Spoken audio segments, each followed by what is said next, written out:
श्यामा, सहारा दोनों के बारे में सोच सोच के माँ बाबूजी परेशान होत बाड़े। मजली भौजी, आपके दोनों से का मतलब बा? के दोनों? हाँ, हो श्यामा। हमरा के समझ में नहीं थे आवा था। देखो, अनजान गांव के लड़की के बारे में माई बाबूजी सोच सोच के इतना काहे परेशान होता है?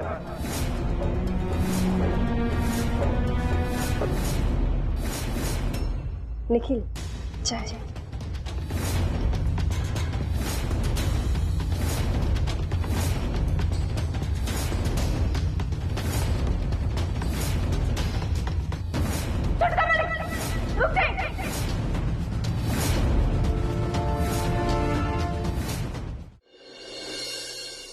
करने के इरादा रही खोले के, तब ना खुली। कहीं गलत चाबी तो ना आ गई, धोखा से चिंता के डर में।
चली जल्दी चलिए। अब कहाँ? मीरा के घरे अब एक क्षण भी भारी बा हमरा खातिर। आप चली बस। अरे मीरा के घरे जाए से पहले वो मजली दुल्हन के फोन कैला। फोन 20 मिनट पहले ही कहले रहनी, लेकिन ना फोन उठावले बिया और ना ही पलट के दोबारा से कॉल कैले बिया हमरा। अच्छा रुका, हम फोन करो तनी। जे करे के बाद जल्दी करे, काहे कि समय नहीं खे, ना सोचे खातिर और ना ही समय बर्बाद करे खातिर।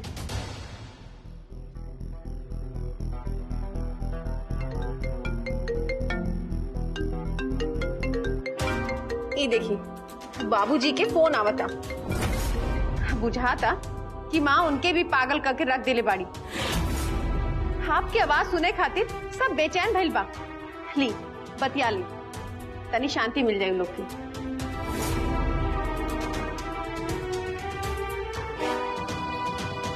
हाँ बाबूजी। कहाँ बाड़ा तू? बाबूजी, जहाँ बानी सुरक्षित बानी, स्वस्थ बानी, चिंता करे की जरूरत नहीं है। अरे कैसे चिंता ना करी? तार न फोन लागत रहे, न तारा से कोनो बात होत रहे, और तू कहत रहा चिंता मत करी। निखिल, तार फोन का है अब्बा? हमरा से बात कराई नु पहले। अरे तू शांत रहा ना, बात करे दा। अरे बाबूजी, तनी माइनर एक्सीडेंट हो गई रहे। एक्सीडेंट?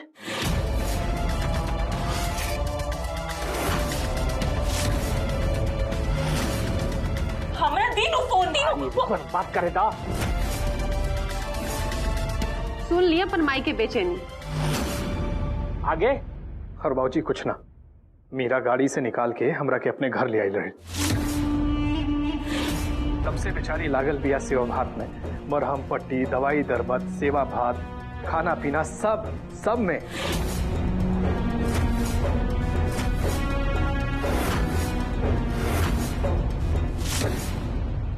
जब ऐसा भइल तो घरे फोन न करे के चाहिए। अच्छा गुल छोड़ा, ये बतावा कि सर पर ढेर चोट तो नहीं लागल? उस श्यामा कहाँ बिया? के मतलब? आप हमरा फोन दी। हेलो हेलो निखिल, कहाँ बाड़ा तू? कैसन बाड़ा बेटा? तहार चिंता में हमार शरीर के खून जर गइल बा।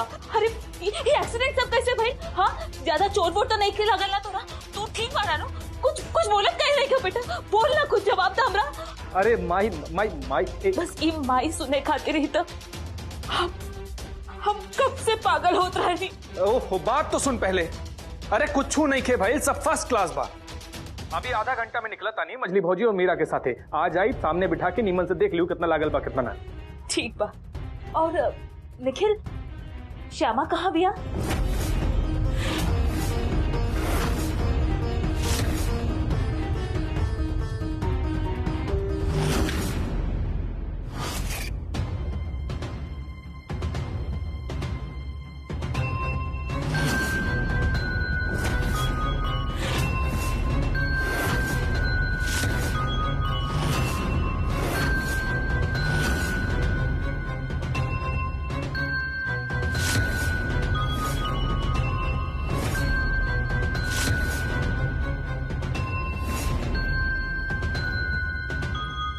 श्यामा, तू अभी ले आई जा। ऊपर कैसे? हमरा भी यह जाने के बा कि इतना आंधी तूफान में तू छत पर अकेले का करत रहलू।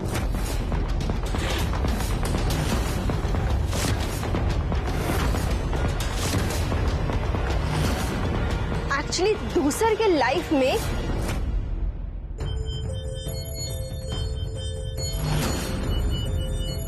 अरे हम एजे बानी, बात तो सुना। अरे अपन सवाल के जवाब तो ले दे जा।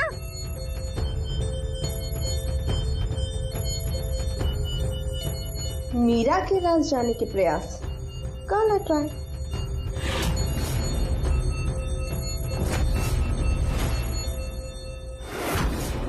आपके तो सब मालूम होगी कि ये सब कैसे होला। हमरा भी सब मालूम बा। आखिर बेटी तो आपके ही बानी। हमार ना, तू अपन बाप के बेटी बाड़ू। काहे से कि हमार खून के नतीजा ऐसा तो ना हो सकेला।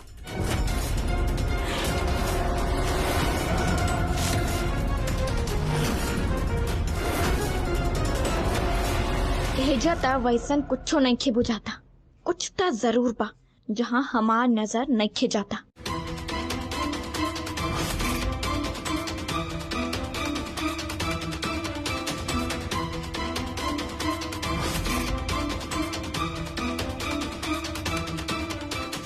का बात बा श्यामा, कुछ हेरा गइल बा का?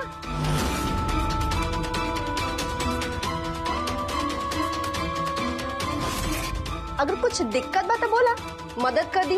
कुछो हेराइल नहीं खे, लेकिन हाँ केहू हमरा से जबरदस्ती एगो हमार बहुमूल्य चीज छीने के प्रयास जरूर कैले बिया।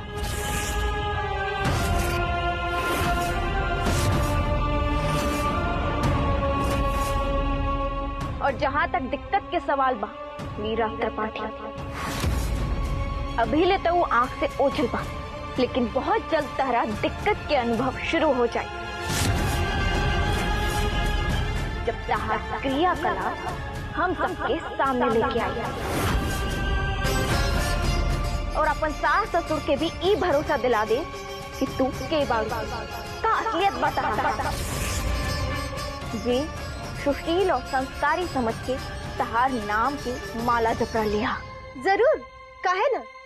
लेकिन उससे पहले तू निखिल की ई याद दिला के दिखाबा कि तू के बारू।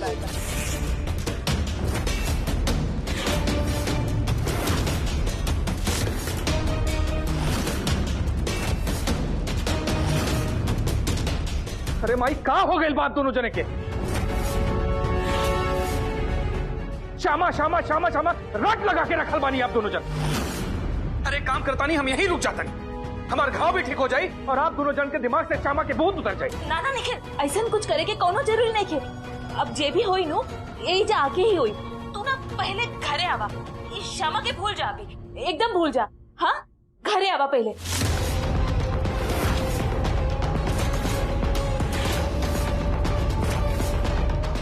आवत नहीं आधा घंटा में। ठीक बा।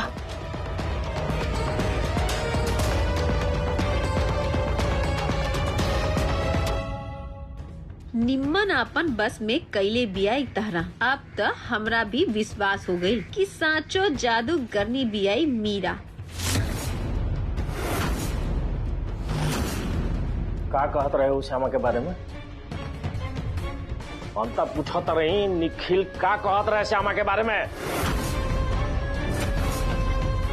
पता ना काहे वो श्यामा के नाम सुनते ही एकदम भड़क गई।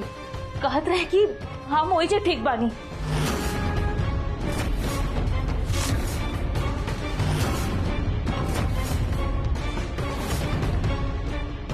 लागत है ये लड़का के सर पर तनी ढेरे चोट लग गई बा। कहीं दोनों लड़ाई झगड़ा तो ना कर लेलस? अरे जब घर से निकलल रहे तब लड़ाई ना भइल रहे, फिर मीरा के घरे गई तैयो लड़ाई ना भइल। तई लड़ाई कहाँ हो गई, फोन पर कि सपना में? हाँ ये बात भी ठीक बा। ठीक नहीं थे, हमरा कुछ गड़बड़ बुझाता। ना तो निखिल के ई भाषा असंभव।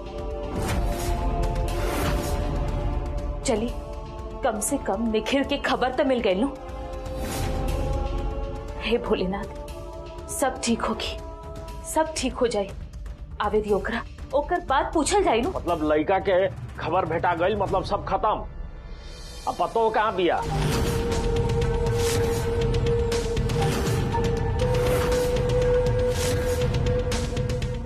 ऐसे वो छोटकी दुल्हन गई कहाँ?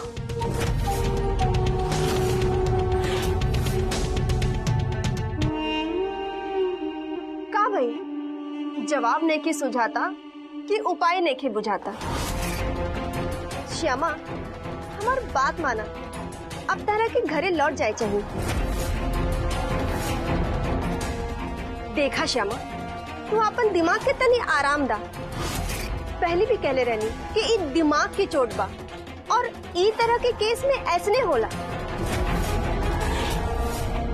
श्यामा हमार भरोसा करा, वो जल्दी ठीक हो जाए।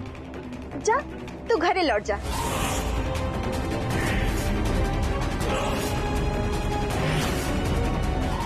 बेसी सोचा मत, जा।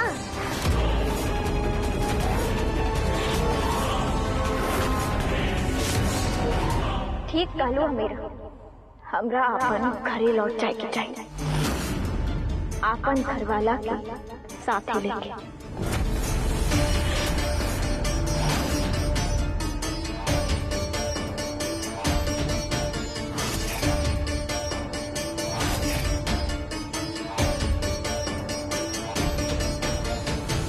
चोट ओकरा लगल बा पर दिमाग पे असर एकर भइल बा।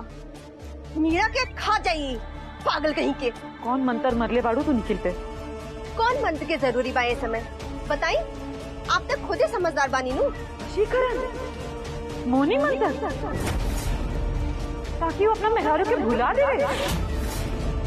हाँ बहुत कमाल के मंत्र बा, बहुत असरदार, बिल्कुल रामबाण जैसन।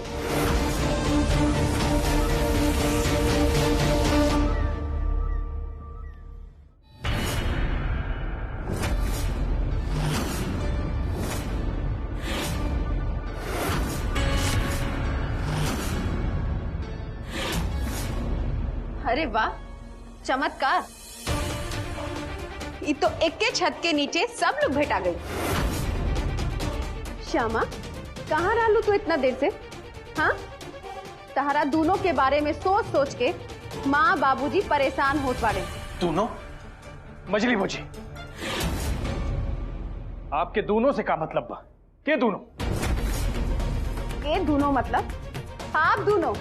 आप हो श्यामा और के?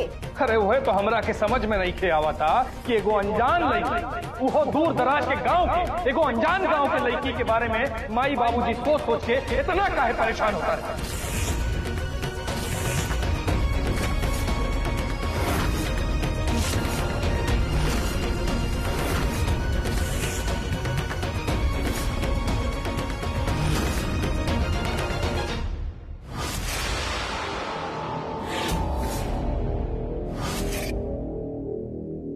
बहुत पछताइबो तू मीरा।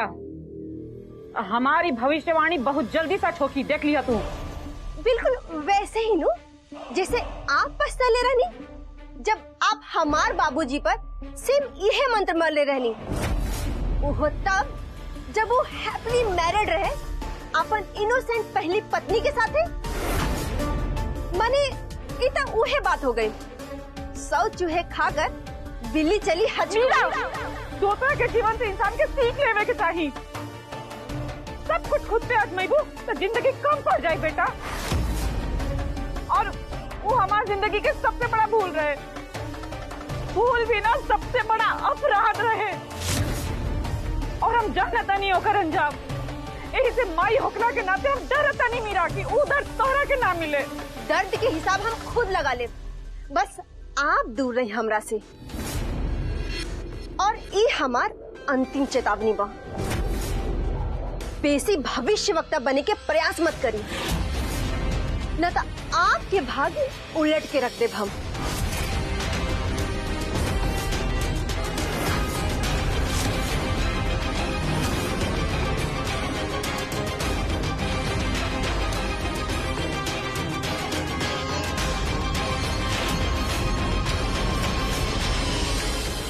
देवर जी, ये का कह रहा नहीं आप? हाँ, जान ले कि वो श्यामा। अरे आप काहे इतना आश्चर्य होता नहीं भौजी? हम वही लड़की के बात करता नहीं, अपन काम वाली बाई।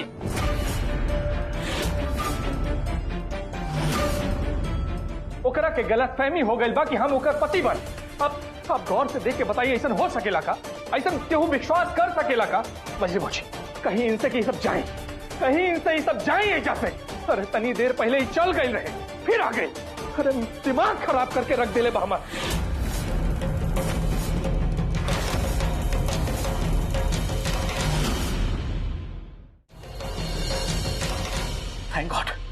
थैंक गॉड तू आ गए। कहाँ रहो अब तक?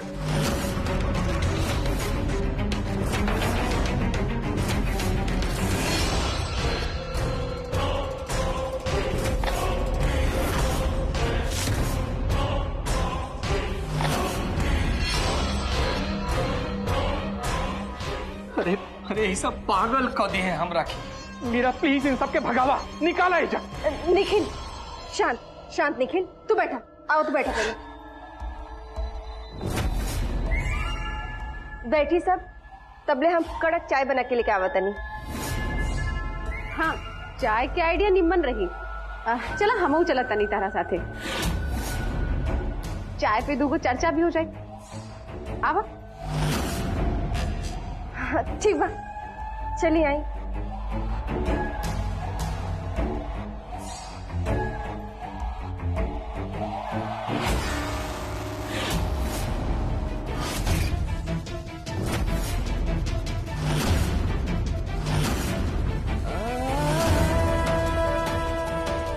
का हो गए बिजली इनके?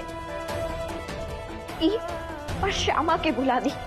बुराई चाहे कितना ही ताकतवर काहे ना रही, ओकर आयु बहुत कम होला छोटकी मालकिन।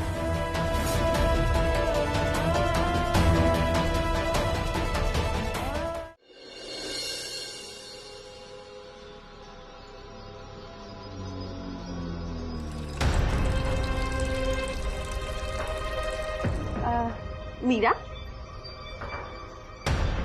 ये कैसे चमत्कार बा? तू निखिल के जिंदगी से श्यामा के निकाल दे लू? आश्चर्य बा। कोनो चमत्कार नहीं के माया दी, और ना हम कुछ कहले बानी। ये तो बस एक अनहोनी बा। एक्सीडेंट के कारण निखिल के शॉर्ट टर्म मेमोरी लॉस हो गई बा, और कुछ ना। एक्सीडेंट? कब? कहाँ? और तहरा कैसे मालूम? डॉक्टर कह रहे हैं। एक्चुअली अचानक से मौसम खराब हो गए रहे दी, और अंधकार की वजह से निखिल अपन कार के कंट्रोल खो देलस। वो तो संयोग से हम फोन कर देनी, ये पूछे खातिर कि निखिल घर पहुंचले की ना। कई बार फोन कैनी, जब कोनो रिस्पांस ना मिलल तो हम खुद चल देनी खोज खबर लेवे खातिर। और वहां पहुंचकर देखनी कि निखिल एगो पेड़ से टकराकर ड्राइविंग सीट पर बेहोश पड़ल रहे, माथा पर चोट और मोबाइल भी बंद रहे।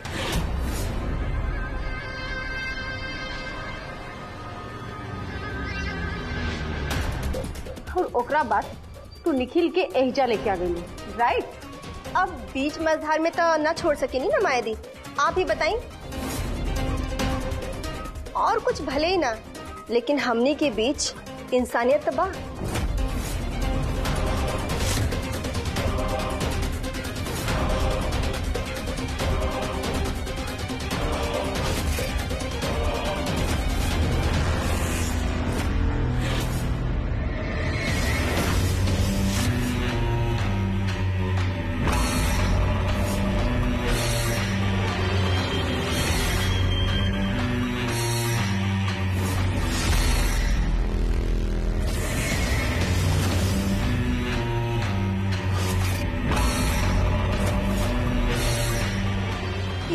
पहला इलायची, एकर बाद और 4 और ओकर बाद निखिल के शॉर्ट टाइम मेमोरी लॉस बन जाई permanent life time memory loss. माने श्यामा से अपन ब्याह के सिर्फ बात ना चर्चा तक भूल जाएगी। अब 5वां इलायची खियाए के बाद जबले वो जिंदा रहे, श्यामा के नाम के पन्ना तक कोरा कागज बन के रह जाएगी।